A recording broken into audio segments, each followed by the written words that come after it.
things or the most essential things. Now the 10 things that I'll mention, and I'll close by them inshallah, are the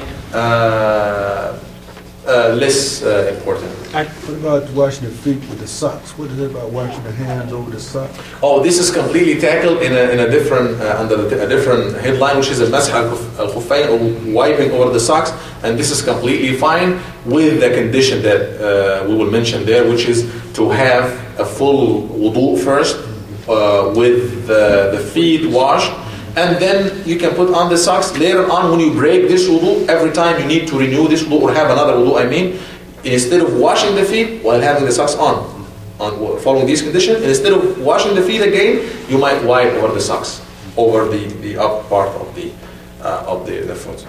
You mentioned making 2 rak'ah after the wudu. Suppose you make a wudu after every time you use the bathroom. What do you mean? If you just make a wudu, if you just use the bathroom, relieve yourself, and then you make wudu. Okay. So why is this 2 rak'ah? After having the wudu, after finishing the wudu, Yeah. then it's recommended to pray 2 rak'ah after that. Not in the place. It's not a must, it's just a recommendation. Yeah. Recommended to pray 2 rak'ah after that if you choose to do so, because we have a hadith, hadith Bilal the mu'adhin of the Prophet ﷺ, who used to make adhan. Nabi ﷺ one time he told him, but this actually is relevant to this thing, but we'll mention the hadith. He said, Ya Bilal, I heard the sound of you like walking in Jannah.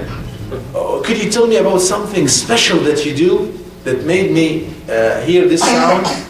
He said, Ya Rasulullah, ma tawaddatu. Every time I make wudu, I used to pray 2 rak'ah for Allah. Every time I make wudu, I do 2 rak'ah. It's just recommended, it's not a must. He said, that's why.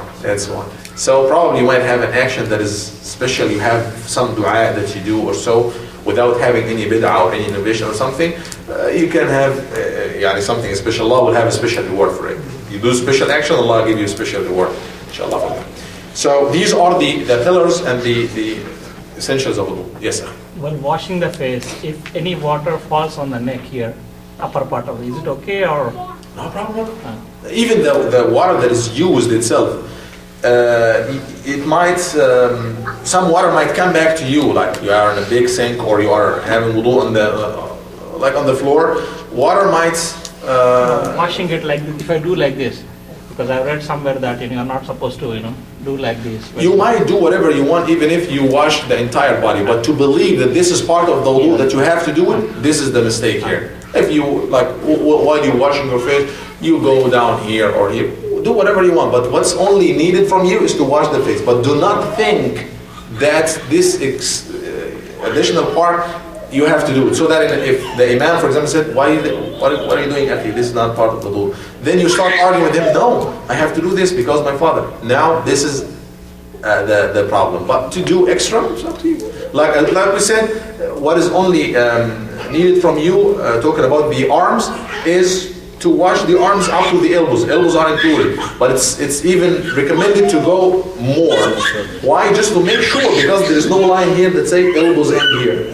So there's nothing clear in here to stop, so it's better to go even beyond that. Same for the ankles, where exactly the ankles end, you don't have any line, clear line. So it's better to go up a little bit so that you make sure 100% that the ankles are included. If you go even far up here, up to the shin and so on, it's better, because the more you wash, the more it's going to be shiny in the day of judgment. Do you think we have time to mention the sunan, the 10 sunan? Huh?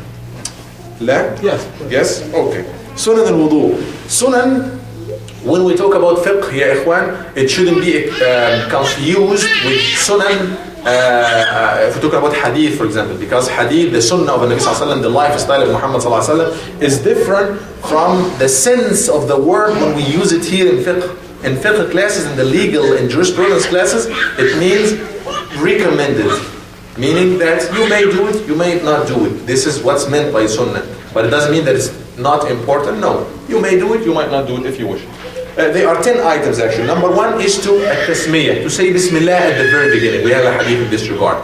So you say Bismillah before you start the entire process at the very beginning. If you are getting to the bathroom, you say before you get to the bathroom. I mean, like if you're going to make wudu in the sink in the bathroom, so you say it before you go.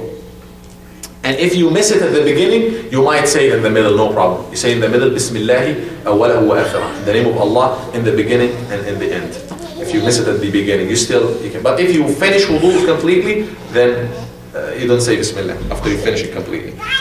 Number two, this is number one in the sunnah, in the optional things. Number two is غسل الكفين إلى الرسغين, to wash at the beginning, to wash the two hands up to the wrists at the beginning. Then after that, al-madmada, to sniff water in your nose and mouth. In your mouth first and nose, to take water into your mouth and nose. And the best order to do it, we have some ways to do that. The best way to do that is to take some water in your hand, your left hand actually, and then you take some, like gharfa, one hand of water like this, some for your mouth, and then with the same water, some for your nose. This is gonna count one. You take another one, some for your mouth, and then you get it out, you sniff it out, and some for your nose, 2. Another one, 3, like this. This is the best one, but this is not like the only way to do it. If you do them separately, it's okay. If this is what because most people, they are used to do the mouth first 3 times and then the nose. But the Prophet ﷺ, in many hadith, he used to do it like this. Take some water and then do the, and he was, subhanAllah, very economical in using the water. Just one gharfa, one handful like this. He would use from one handful actually 3 times for both mouth and nose. Like he would take one time and then the nose. He still have some water for the second time and then for the third time. Very economical. Now we just open the faucet all the way up and let the water go, and you can talk for a while and then get back to the water, no problem. No, this is he used to make very economical water. Some people are taught to sniff at the nose and mouth at the same time. This is what I'm saying. Nose and tongue at the same time. Nose and mouth at the same time. You take some for your mouth, and then you get it out, and then some for your nose. No, in the mouth and nose at the same time. It's difficult to do. It's difficult, but it's No, at the same time, meaning from the same source, from the same hand, from the same gharfa or handful of water that you got. This is the best way to do it. So all the hadith references are always the most of them. So Most of them. That's why they said it's better to more recommended to do so. But if you decide to just do them separately, it's still okay, completely okay. But this is not the most recommended thing to do. And excuse me, you said left hand. Excuse me? You said you should use the left hand? The left hand. Yeah.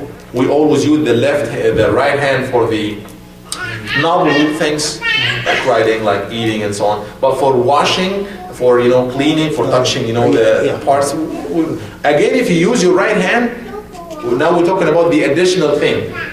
The minimum thing that we mentioned, pillars, they should be done as is, like this.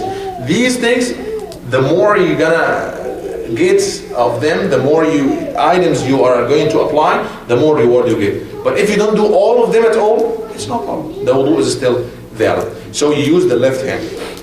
Sure. Yes. Except when you wash the left hand, for example, because if you're washing your left arm, you cannot wash it by the left hand. You wash it by the right hand. Well, normally what we do is we use right hand to take the water in our mouth. That's right. But for nose, we do the same thing. We use the water to sniff the water in the nose, and then we clean it with our left hand. So these things are recommended again. Okay. You can use water. You can take water with your left hand and sniff with your right hand, and and vice versa. You can take it with the right hand and sniff with the left hand. Both of them are okay. So you take water like this, and you take some of these water for your mouth. Then you get them out, some for your nose, and then you sniff out. So both of them work fine. From mouth, you don't need to use. From the hadith point of view, is the reference where mostly he was using the left hand? Both of them should be used. Both hands will be used. It's for taking the water to the mouth and the nose. Was the Prophet using most of the time Wallah, as far as I remember from the hadith, he used to take water by his right hand and then sniff with his left hand. Right. Okay, See, so that's this is as what- far as I remember. Yeah. Right. Do you have any hadith that you used to take water with the left? No, no, no. That's what we are That's asking. what we were saying, like, that you were sort of. You were showing us what you did. He is You were the showing- left He hand. has the left hand. So that was. No, just for you to see. It looks that way because you're